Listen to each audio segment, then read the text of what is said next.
is the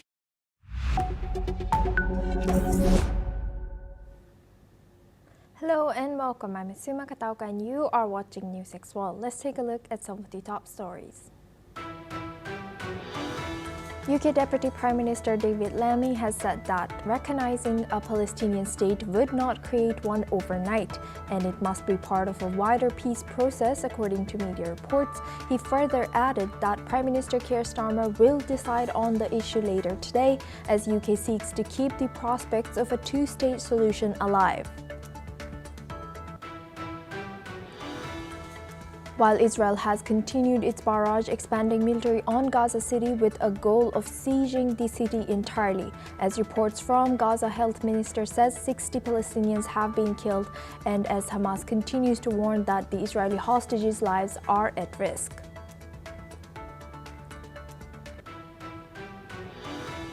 Ukrainian shelling attack has killed one woman in Russia's Belgorod region when it struck a civilian house, according to regional governor Vyacheslav Gladkov. The border region has faced regular strikes since Moscow has launched its full-scale war with Ukraine since February 2022. President Donald Trump has announced a new plan to impose a $100,000 annual fee on H-1B visas, a move that could severely impact the U.S. tech industry. Major companies, including Microsoft and JP Morgan, have warned visa holders to stay in the U.S. or return quickly, according to media reports.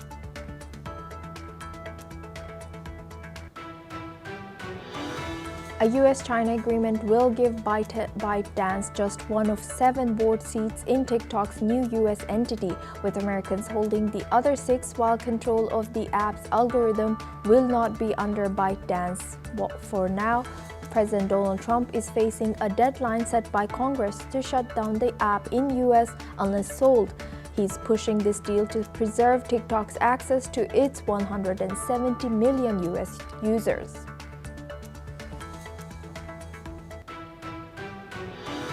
Venezuelan President Nicolas Maduro has organized a day of military training for civilians amid new threats from U.S. President Donald Trump and a massive American naval deployment of 7 ships, F-35 fighter jets, and a nuclear submarine in the Caribbean.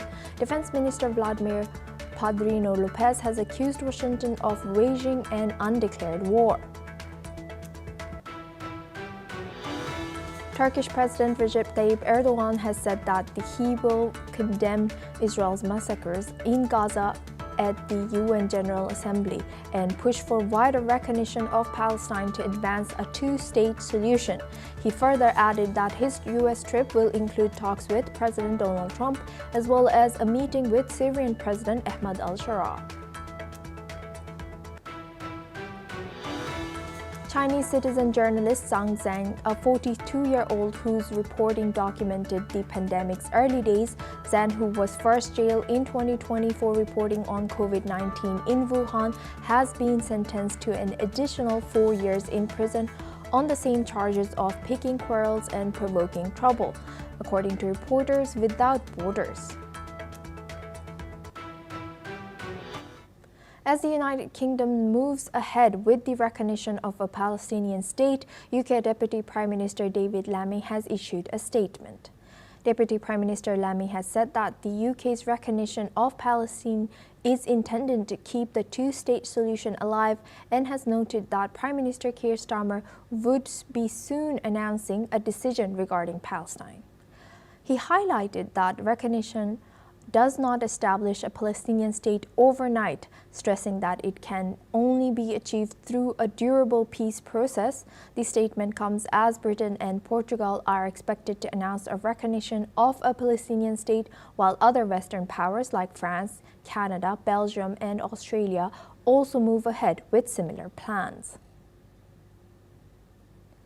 Now, for this discussion, we are joined by Mark Sutherland. He's a geopolitical commentator, joins us live from London, and Gedalia Bloom. He's a Middle East affairs expert, joins us live from Israel. First, I would like to go to Gedalia. Thank you very much for joining us today. And looking at this UK maybe or might soon recognize Palestinian state. Do you think is it too late to move ahead with a two-state solution? What is your say? I mean, just from the facts on the ground, the Jewish population within Judea and Samaria has grown so much that any future Palestinian state, as Mahmoud Abbas had said within his first 20 years of his four-year term, had said, when a Palestinian state is created, and I quote, "Not one filthy Jewish foot will be left in the land."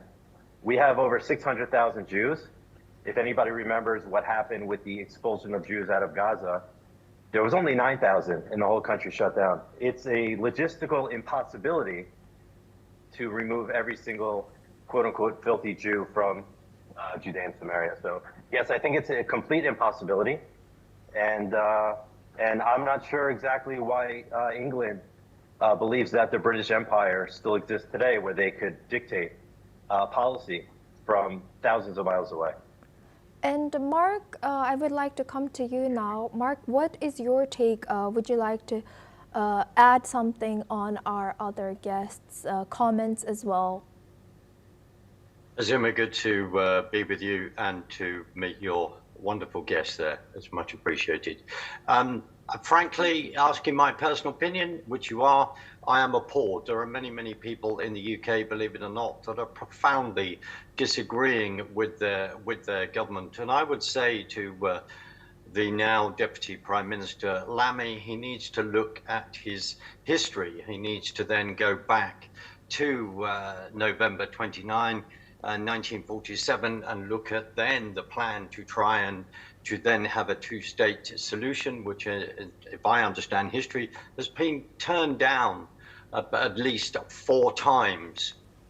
On the 14th of May, 1948, Israel came together as a nation. It was then declared that by Ben Gurion as its independence as a sovereign state. It then was attacked by the Arab countries around. People need to remember this. We then look at the debacle of the UK in regard to the Suez Canal in 1956, which is another discussion. We then have to look at the attack that Israel then had in 1967, 1973, go into the Lebanon War in 1982, etc. I'm not here for a history lesson. What I'm trying to actually say is that the so-called UK government is needing to then look at its history lesson and go back.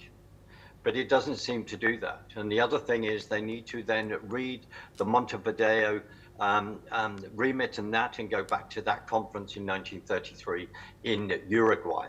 If the government in this country decides to actually listen to sense, it would not be going down this road. But unfortunately, it's due to political expedience and what is going on domestically. And you would then say that is what is happening at France. And we can then see the outgoing of that in the protest at this present time.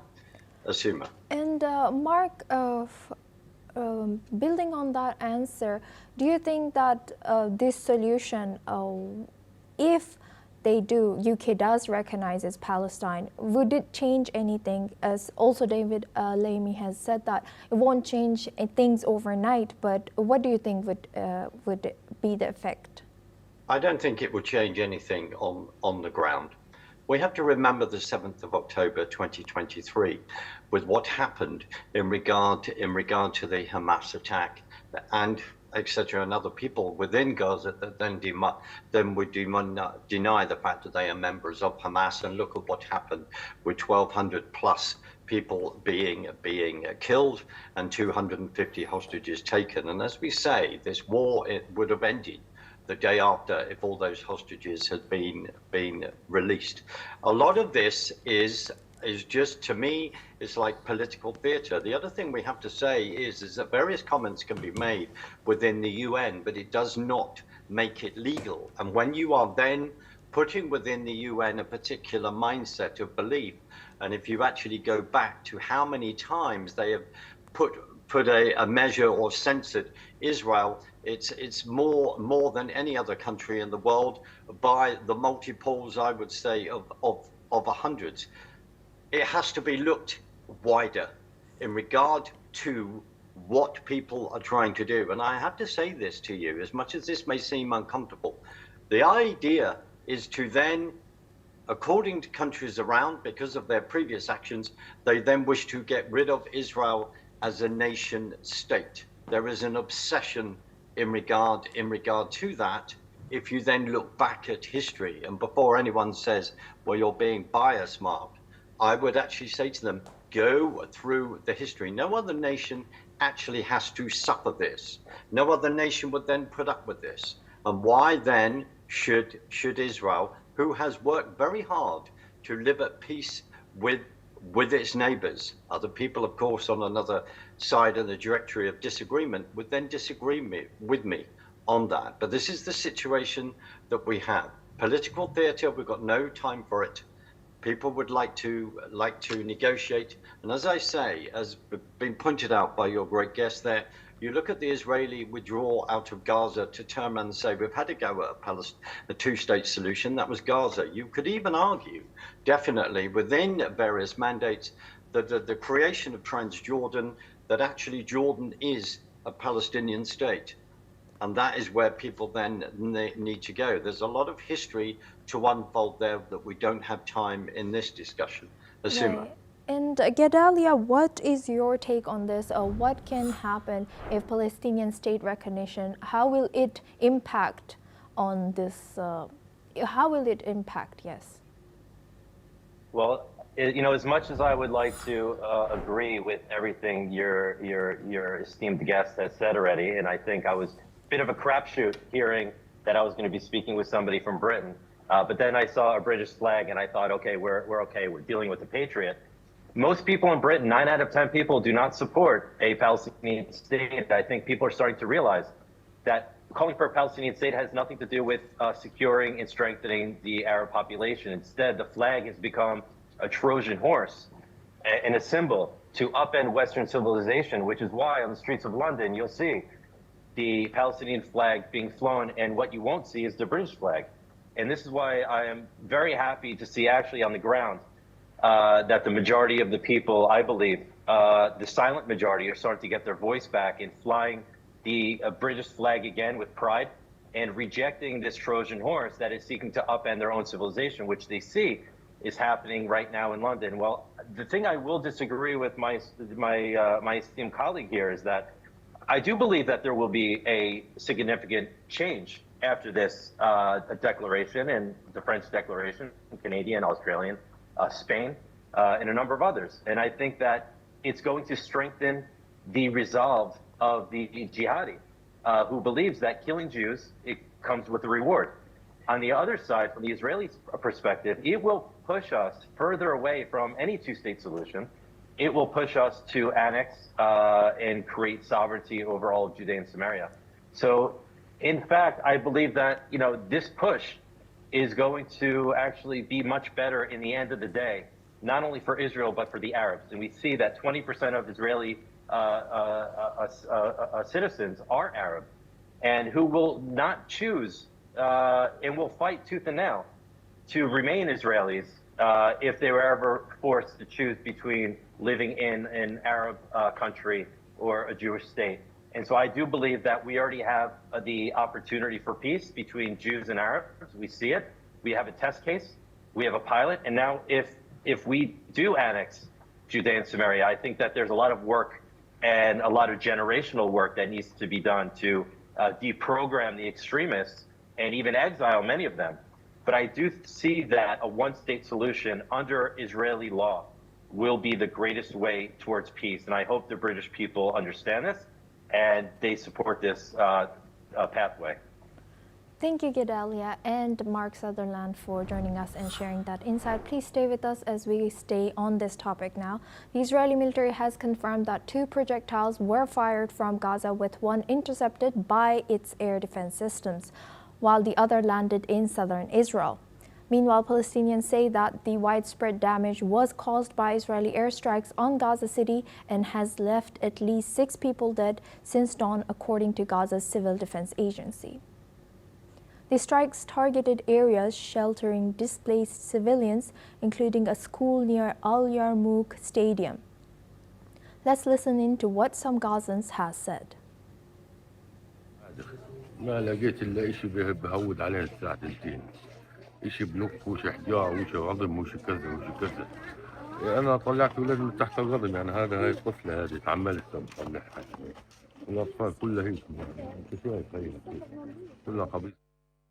الساعة 1 أنا في الدور الخامس وهم في الدور الثالث، سمعنا انفجار وخبر، نزلنا هان لقينا الوضع هذا، ولادي نايمين هان لقيناهم غاد مستشهد، الأم والطفل والطفلة وجنين كان في بطنها لقيناه معزول غاد، وزوجها حالته خطيرة، خلناها المستشفى انبترت الرجل بتاعته. The strikes targeted areas sheltering displaced civilians, including a school near Al Yarmouk Stadium.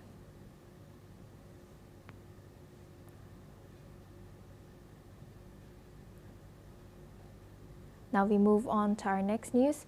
World leaders are gathering in New York this week for the 80th session of the United Nations General Assembly.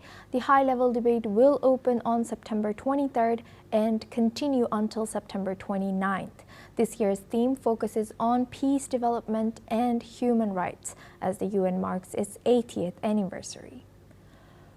US President Donald Trump has stated that his agenda will center on advancing global peace, pointing to his diplomatic efforts in the Russia-Ukraine conflict and actions against Iran's nuclear program, including recent airstrikes. As per reports, Iranian President Masoud Pezeshkian and Foreign Minister Abbas Araghchi are also expected to attend. Moreover, Ukrainian President Volodymyr Zelensky will use his address to push for stronger sanctions on Russia, while Russia's Foreign Minister Sergei Lavrov will speak later in the week. The Security Council is also scheduled to hold a high-level meeting on Ukraine. Meanwhile, Turkish President Recep Tayyip Erdogan reportedly plans to raise the issue of Israel's actions in Gaza. Qatar's Emir Sheikh Tamam bin Hamad Al Thani will also arrive in New York, and his visit comes as the Israel-Hamas conflict enters its second year, with famine taking hold in Gaza and an Israeli airstrike in Doha, escalating regional tensions. Additionally, Venezuela's Foreign Minister Juan Gil is expected to address U.S. military operations in the Caribbean as Venezuela accuses Washington of seeking to drive President Nicolas Maduro from power. Syria's conflict and its humanitarian crisis are also expected to feature prominently in these discussions.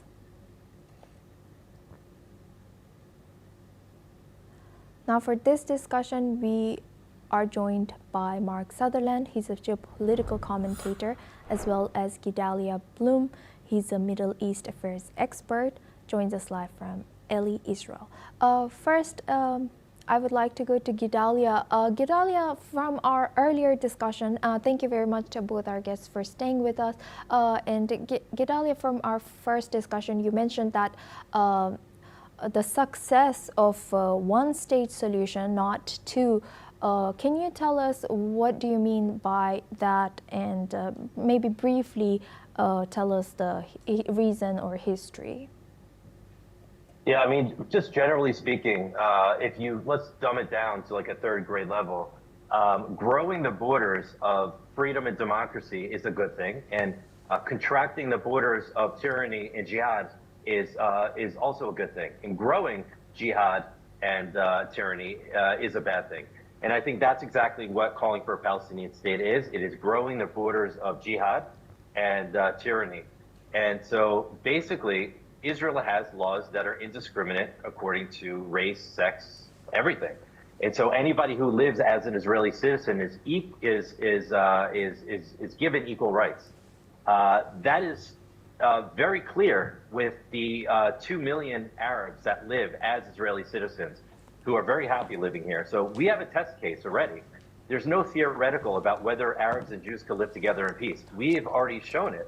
The problem is, though, is when you, the international community, provide resources, humanitarian aid, and political backing in order to continue their jihadi ways, in order to destroy the state of Israel, which we also have to put into place as well, is that the advent, the creation of Palestinian Arab nationalism is actually a response, not to quote unquote occupation, but to a response of an actual state of Israel.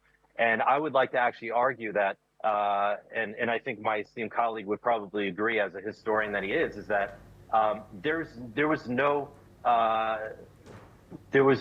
goal for a Palestinian statehood with the Arabs. Their only goal is to destroy Israel.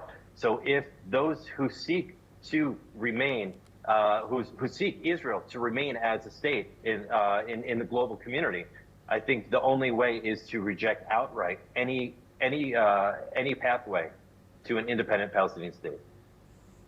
And Mark, thank you very much. And Mark, what do you think? Do you think this session of United Nations General Assembly will be able to bring in concrete results for this global crisis in Gaza?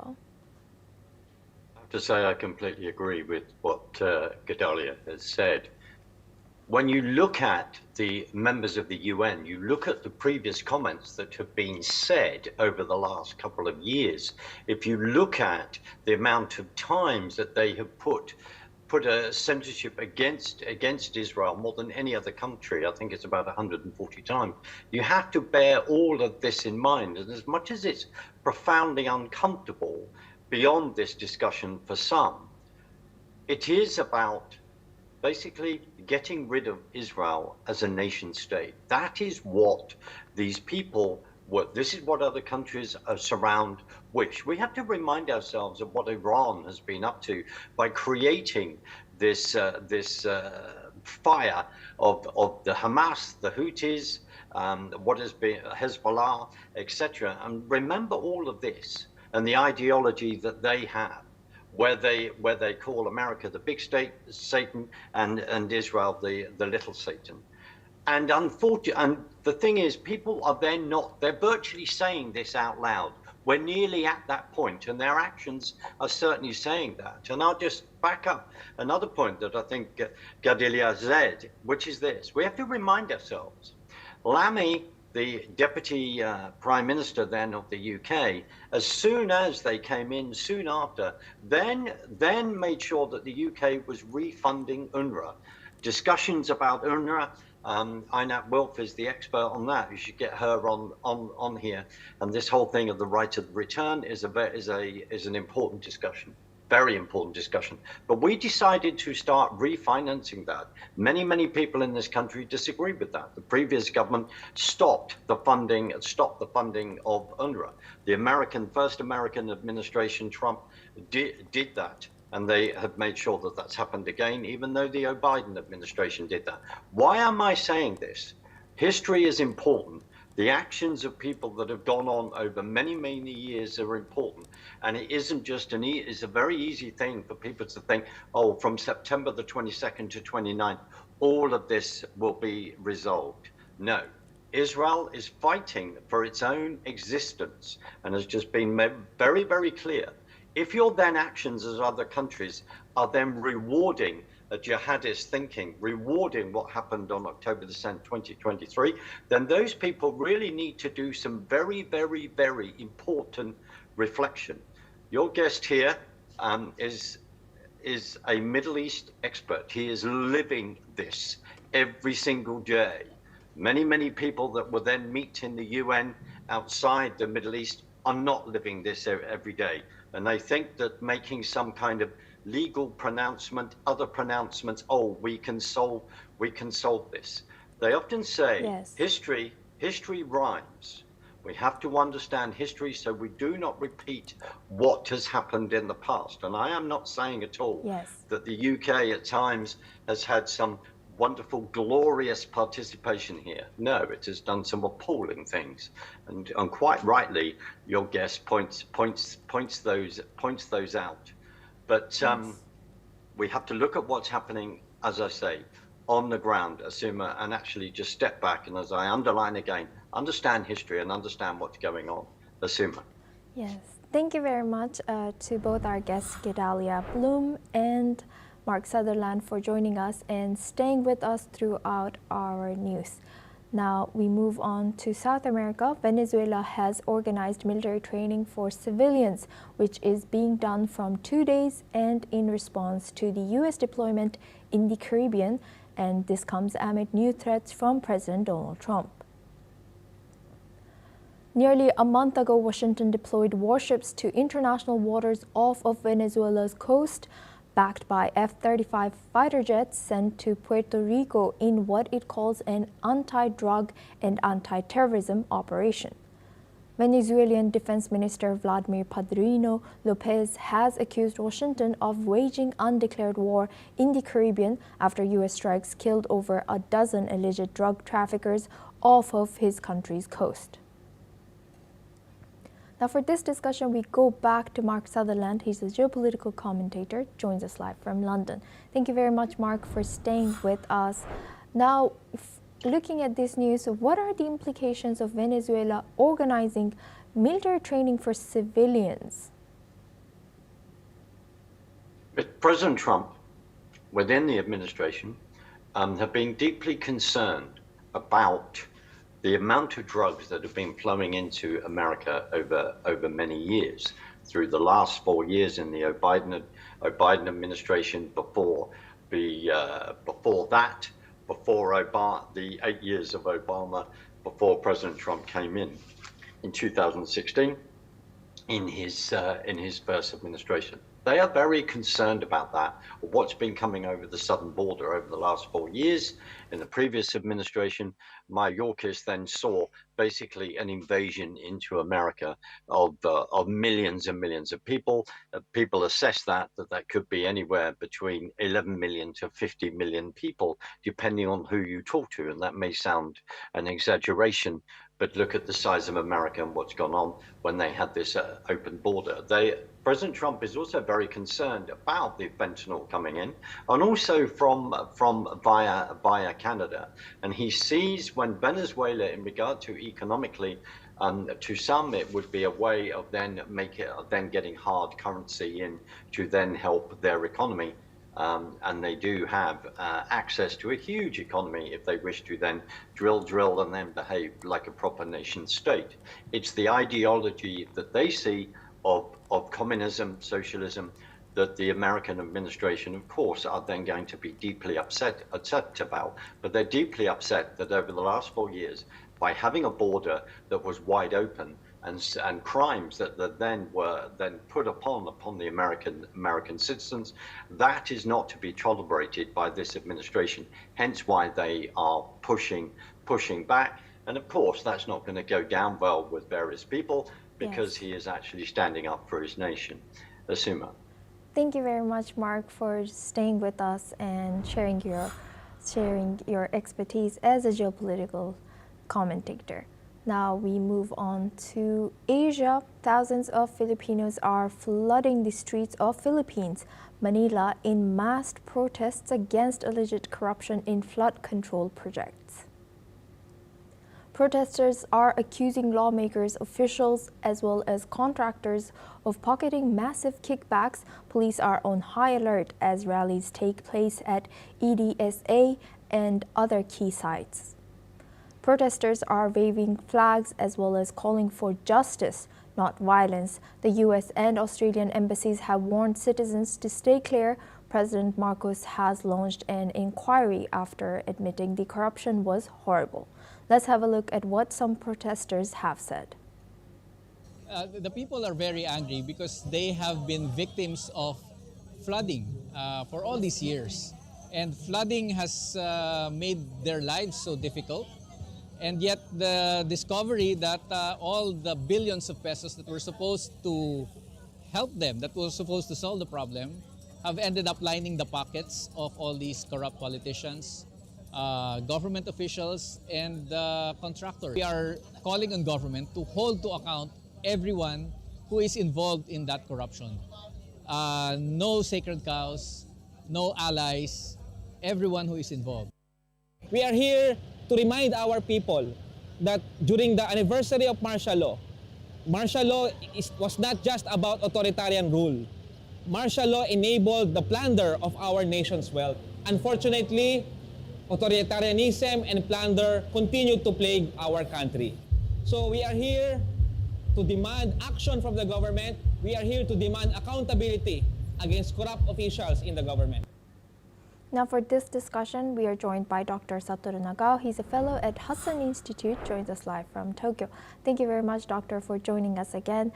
Now, looking at this Philippines and the demonstrations there, what impact might these protests against alleged corruption have on the Philippines government and its officials? Will this bring any change? Corruption-related issue during the economic development is indeed we cannot underestimate the impact, because corruption issue is of course a bad thing for the government. At the same time, during the economic development, the people's expectation is rise, but there is a gap between the expectations and their real life. That's why, compared with a more stable situation, society could be the more unstable. People want to complain, even if their life is a little bit improved, because the expectation is rise higher than their improving speed. So that's why it's as a background, when the country is rising, this is serious. But especially in case of the President Marcos, he cannot underestimate this kind of the move, because firstly, his father was need to leave the country because People's Power Movement in 1986.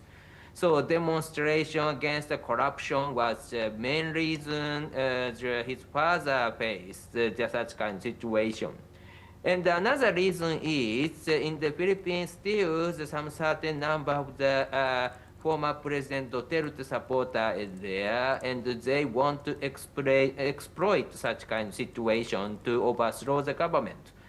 So that's why the current President Marcos need to face the support of the former President Duterte. So under such kind of situation, there is a possibility the small demonstration could be the bigger demonstration to overthrow his status. In case of the government, indeed, the influence from the other countries also matter, because former President Duterte was relatively the cordial relation with China, and China want to support them. And in case of the current President Marcos, clearly the strong bond with the United States. So this is one kind of the proxy battle between the US and China is also the, one aspect of the politics. So of course, the tradition of the People's Power Philippines, Democratic Power Philippines is very strong, and this is decisive factor. But at the same time, if just the demonstration will be big, it could be the relatively big impact in the Indo-Pacific power balance. Well, that is my analysis. Thank you.